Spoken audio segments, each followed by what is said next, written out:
आज का लतीफ़ा। अंकल, बेटा मैट्रिक के रिज़ल्ट का क्या बना? काका, अंकल चाय लेंगे? अंकल, अरे नहीं बेटा, रिज़ल्ट का क्या बना? काका, अंकल कॉफ़ी लेंगे? अंकल, रिज़ल्ट का बता क्या बना? काका, अच्छा अंकल, उस दिन आप पिंकी आंटी के साथ कहाँ जा रहे थे? अंकल, अच्छा बेटा, चाय के साथ बिस्किट भी लाना। बेगम ने शोहर को फ़ोन किया और कहा कि विंडो का लॉक नहीं खुल रहा। शोहर बोला, तेल गरम करके उन पर डाल दो, लॉक खुल जाएगा। बेगम, क्या वाकई? शोहर, ट्राई तो करो। बेगम ने तेल गरम करके डाल दिया। 15 मिनट बाद शोहर ने फ़ोन करके पूछा, क्या लॉक खुल गया है?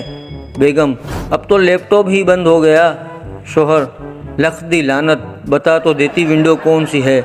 बेगम, विंडो 7।